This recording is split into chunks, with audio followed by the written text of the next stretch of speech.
Hello and welcome everyone to another conversation as part of the People Matters Success Navigator, a SHRPA leadership research interview series. It's an interview series where we look at trends, gaps, and imperatives that have emerged out of the global SHRPA State of the HR Industry report, and talk with tech and talent leaders across APAC and Middle East to dive deeper into some of the trends that have emerged and really get actionable strategies and insights from them. Today, we have Priya Tikare, Director and Head of HR at Lenovo India, joining us. It's great to have you with us, Priya. Hi, good afternoon, and it's great to connect with you today, Dhruv. And thank you for setting this up. And I'm looking forward to our discussion. Great, great, great. So, for our listeners out there today, under the entire umbrella of the scope that the Global Sherpa report spoke about, today our conversation is going to focus on HR for HR and really look at how can HR build its own functional effectiveness looking at 2025 and look at its own skilling from the next 12 to 18 months lens. So with that, Priya, let me just dive straight into our first question. We noted as a major focus area for businesses across, APAC and Middle East, we found skills, agility, and digital readiness were on top of CXOs, demands from their workforce. What are some talent initiatives that maybe you are looking at implementing in the next 12 to 18 months at Lenovo around these three pillars? And how would you say should HR leaders really look at skills, agility, and digital readiness from a developmental standpoint? Sure. At Lenovo, we prepare through various strategic initiatives and technology to equip our employees to get ready for the digital change that we are going through and in the digital age. In fact, our vision for this year is AI for all. So it goes really well with that. I'll give you a few initiatives that we've been doing at Lenovo. And the first and foremost thing is we have a learning integrated LMS platform with around some 56,000 courses. We focus on digital skills through some of these internal platforms, which is called Grow at Lenovo. We also have something called as Axonify, which is a gamified learning platform that kind of makes it very interesting in a gamified mode when people learn. These are two platforms that we are using. Aside that, we have a lot of programs for our tech sales employees. One of them to call out is the Accelerated Services Adoption Program. As you may know, we used to sell just the PCs in the past years, but then we have transformed. We moved from PC to servers to motos and mobile phones, and now we are in the phase where focus is in services and solution. And this year, like I told you earlier, AI for all, smart AI for all, as we call. There's a lot of changes that we go through, and these are very important. Utilizing tools, we have few chatbots already within the organization. We have, I'll name a few interesting ones for the audience. One is we have some chatbot that would track the employee sentiment on a regular basis, tell us what is the sentiment, how's the employee feeling after 45 days, after 1 year, after 6 months, and tell us if there are any attrition risks. So we were able to address that proactively. We have Robbie is a very good friend of us, a chatbot who help all our employees to understand the HR processes so quickly. If I want to know how many different types of leave I have, I can just tell, hey, Robbie, tell me the different types of leave I have, and Robbie immediately helps us with that. And we also have Jeannie, all interesting names that we have. Jeannie actually is our HR analytic bot, and in today's world, without data, it's very difficult to make any decision. So Genie helps us with all the data on time to drive data driven decisions and enhance agility. There are also other learning intervention. When I talked about smarter AI for all, Hmm. globally, there is an initiative. where Smarter AI for All series, where a lot of training programs around AI has been implemented. We also have this series called Big Bang, where our leaders come and talk about Lenovo's vision, technology, and AI drive. So these are some of the key interventions or actions that we have done to drive this digital age. Great, great. I like how there's a thought process behind using a lot of these different tools. But going back to maybe our theme for today, like if you had to look at your own skilling that the HR team had to do to ensure that these tools are being used and that agility translates into on ground workforce adaptability. What would you say were some of the aspects that you looked at building from a building skills for HR standpoint? When it comes to HR team, I think there are few things that I would like the team and I should focus on. One is we should have a culture of continuous learning. There is nothing like you learn something and it ends there, right? You'll have to learn Yeah, continuously because we are living in an era where there is a change and there is and it's evolving every day. The technology is evolving every day, so you'll have to stay updated. So we'll have to embrace this culture of continuous learning. We need to have some regular capability assessment to identify the skill gaps. Unless you know what the gaps are, then you will be going in different directions. So first is to identify the skill gaps that are currently missing and in line with the business needs. Then we should leverage our internal training programs and platforms. I've seen many times we may have a lot of good programs and internal training platforms which we don't leverage and go out and explore something new. So yeah, I think we should first start what we already have, like the Grow at Lenovo that I talked about, or the Big Bang yeah, series, or the AI related training series program. We should have tailored learning journeys through learning platforms at a team level and individual levels, because a team's requirement might be different and individual requirement might be different. So we'll have to customize a little bit. Uh, we should also leverage platforms, where the cutting edge courses and certifications are given, because they have a lot of value, especially when it comes to technology. agreed. The moment you mention that I'm certified on certain skill, it adds a lot of Yeah, value. So we need to focus on that as well. Invite some guest speakers. You have a lot of internal guest speakers, at least at Lenovo. You have yeah, plenty number of experts and leaders who are specialized in technology. So we are leveraging them and we'll continue to do that. And also bring speakers from the industry to stay updated on what's happening around us.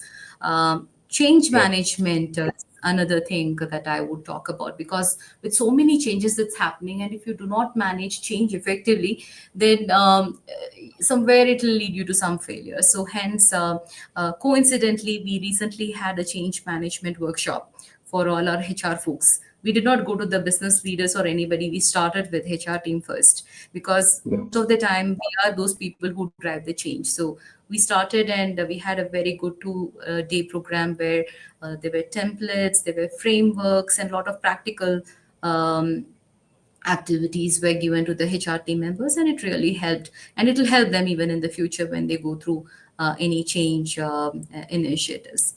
Lastly, I learned about this micro learning concept recently, where you learn very briefly on anything. You can't like learn in detail, like it's like your 1 minute news that you learn, right? So you learn the Yeah. micro learning, and when there is a need, then you go into the deep learning or the just in time learning. So I Mm. haven't explored that, but sometimes we do it without consciously. Maybe I want to do that consciously for me and my team. Great, great. That's actually, I think for our listeners, there's a lot to unpack in that answer. And I love how a lot of learning pedagogies that HR really thinks for its employees, it can also employ for itself and really look at, getting those certifications, get looking at supporting, a minute learning with deep dives based on case to case perspectives. But it's also interesting because what we found in the Sherpa report was around 60% of HR leaders in the coming 12 to 18 months are going to focus on functional effectiveness, to raise their impact, their business impact. So I think it's great for our listeners to listen at some of the ways that you're looking at doing it. Um, my next question, Priya, and I think you spoke about how that AI implementation journey is happening at Lenovo. We looked at AI implementation in the report through a productivity lens, through how it's actually maybe helping companies raise productivity, and we found that somewhere there was a major barrier when it came to HR leaders really saying that, hey, I'm able to really use AI and analytics to raise productivity. Why do you see this barrier emerge maybe this year? And if you look at the next 12 to 18 months, what are some things as HR leaders that we can do better to sort of overcome that barrier? Um, I understand. I also go through this, right? Some of the struggles that we as HR leaders face is that we are still learning about AI. Everybody's talking about AI. So, are we well versed for us to go and implement? Maybe not.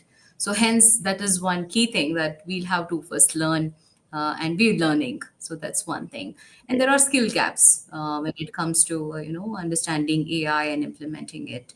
Some of us have resistance to new technologies because we are comfortable with what we are doing, because it's going seamless, so we don't want to make those changes or take some risk.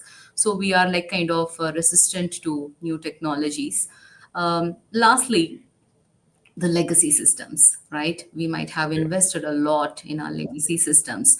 And then the new technologies, AI or analytics related, may not seamlessly would integrate. There is compatibility issues on what we have as a legacy system versus the new systems that are coming. So we are in a fix which one to go for, right? So Yeah. these are some of the challenges that we as HR leaders face. To your next question on how do we manage this better in the coming years, I think the first and the foremost thing that we need to focus or have is an open mindset when it comes to technology, right? I think Yeah. we should not be worried too much about it. Be open in terms of what technologies are coming, learn, and have to experiment a bit. We'll have to take a little bit of a risk. So, we should adopt some digital first culture through some learning and through some support so that even our teams are kind of ready with that. Leverage some real time data insights using some chatbots. I'm sure most of the teams, most of the organizations are already using some chatbot in some form or the other. So I think we'll have to start using them better. Now, the important point, right? All these Yeah. changes cannot be independently done by the HR team. We are, Sure. of course, superheroes, but then you need to have allies. So you need to engage your leadership team, your employees in co-creating solution for some better alignment and ownership. Otherwise, there's no point. You will be running in one direction and the organization would be going in other direction. So you'll have to Definitely. have that partnership with leadership team and employees in co-creating these solutions. That's very, very important. Um, the next I could think of is to make it interesting is we should have some gamified. I talked about Axonify, which is at Lenovo. This is a gamified learning platform, and we have different generations joining us. There are a lot of Yeah. early careers joining us. So we need to make it interesting and not put them in the classroom and say, "Hey, go through the series of topics Yes. and learn and go and implement." That doesn't work anymore, right? So you need to have some gamified learning platforms like Axonify at Lenovo we use. So that is something that we can experiment. And lastly, I already spoke about the change management workshop for HR team. It's very important because it'll take you in a very structured way of making the changes. There are a lot of frameworks and tools that are already available. So I think we as HR team should definitely go through such workshops. Great, thank you. And again, I love how your answer to how can AI really help enhance productivity is to see how HR can really up their skills and look at their own learning and look at gamified learning for employees. So thank you for that. I think it's really in line with the theme that we're trying to explore in this interview. Um, my next question, and maybe this is on the last questions where we look at 2024 before we shift gears to just looking at the future. We found some, I mean, of course, we've seen external disruptions like business shifts and newer technologies enter really change the game for HR as well as businesses. But we found some very specific talent management barriers emerge, like, attracting the right talent, building future ready leaders, maintaining high productivity. So these on average were created by more than 35% of HR leaders as part of the Sherpa report. Do you think as you tackle do you see these challenges also emerge in your work at Lenovo? And B, what what kind of development do HR leaders also need to make to sort of address these challenges moving ahead? Sure. We definitely see such challenges to answer your question, right? I think when things are changing, you have a lot more challenges to tackle with. So, to answer your question shortly, I think the first and foremost thing is that when we hire someone, we should focus on skills over the roles. We should not be focused more on the roles. Shift from the role based hiring to skill based talent management tools. Like we have at Lenovo something called as a skill based resource management tool, where we identify employees at different skills, what kind of skills they have, where they lack, and where is the gap, and how do we help. So focus more on the skills over roles is what I would say as a first thing. Second is leverage technology as much as possible. Invest in gamified learning platforms. Use the chatbots more so that you can streamline your processes, analyze your workforce data, enhance decision making. So this is the second thing that I can think of. Prioritize leadership development. Probably I should say that on the top of everything. I think because they are the champions and they are the sponsors. So we'll have to prioritize leadership development, create tailored, customized leadership development programs that prepare our leaders for the future so that they can face those challenges, emphasizing agility and emotional intelligence. So we can use various things to support them, like coaching, mentoring, peer learning. We also have this reverse mentoring where the early careers coach the senior leaders. So this is all we can do to build some sustainable leadership pipeline. Lastly, well-being is some topic that always gets forgotten. We do so many things, but we'll have to make sure that well-being is embedded into our culture. We'll have to recognize the link between well-being and productivity by offering some mental health. At Lenovo, we recently launched something called as Lenovo Wellness Wheel, where we have various spokes, and mental health is one of the spokes that we are going to focus on. So regularly, we should assess employee engagement. Again, we have Lenovo Listens to do that, which is an annual employee opinion survey and satisfaction tools. We have the other one, which is checking the employee sentiments. So use all these tools so that we ensure that employees' well-being is taken care of and we address them on time. Right, right.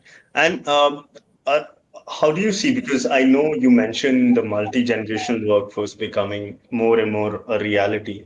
And I'm sure, I mean, technologies are also evolving. I'm sure you might have some AI implementation plans across these different functions also.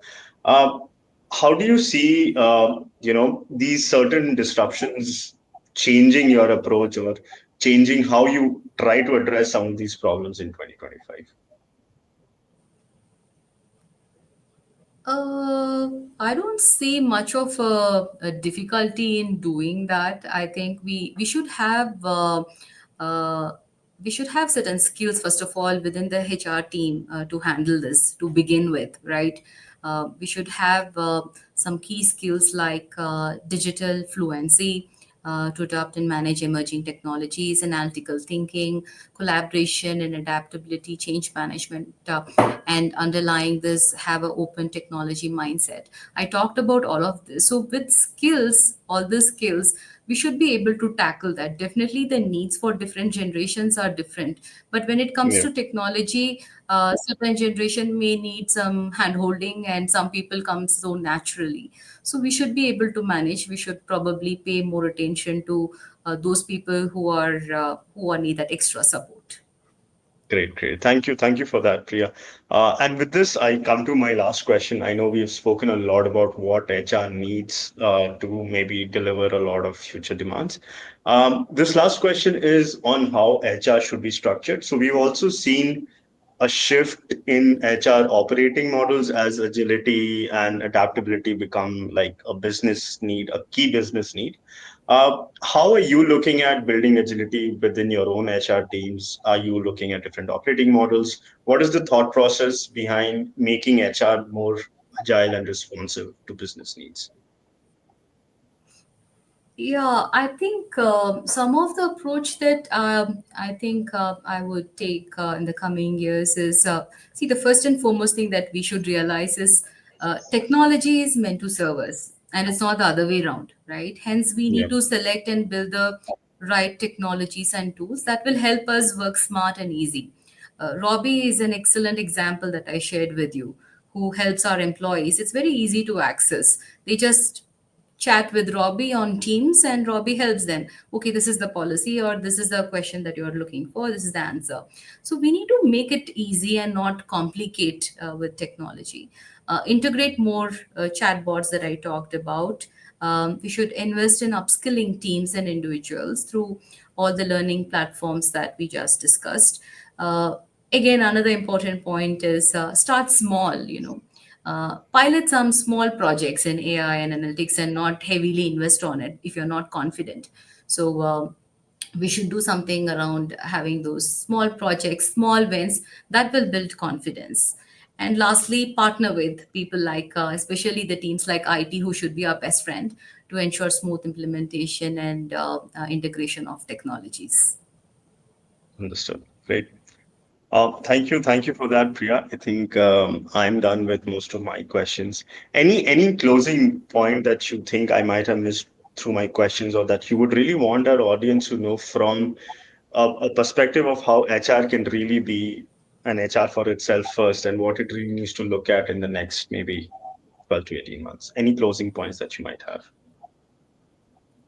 Yeah, definitely. I have some maybe a few points that I can share with the audience who are listening. I think it's very important to build a skilled, agile, and digitally fluent workforce, which is your topic, which is very critical to hire this kind of workforce through thrive in today's dynamic business environment. And for that, we'll have to leverage a lot of these new age tools, analytics tools, advanced HR technologies enable smarter, faster, and more impactful HR practices. We should have the ability to adapt quickly to disruptions. There's several disruptions coming our way, so we should have that ability to adapt quickly to those disruptions, which is very essential for both the HR team as well as for the business. And lastly, again, repeating, I think partnership and having allies within and beyond HR team is very crucial in case if you want to make a change and make it impactful transformation. That's all from me. Great. Thank you. Thank you for that, Priya. Thank you for your time. And there you have it, folks. The Priya helped summarize the entire conversation quite well. And we'll see you in the next conversation. Thank you for joining us.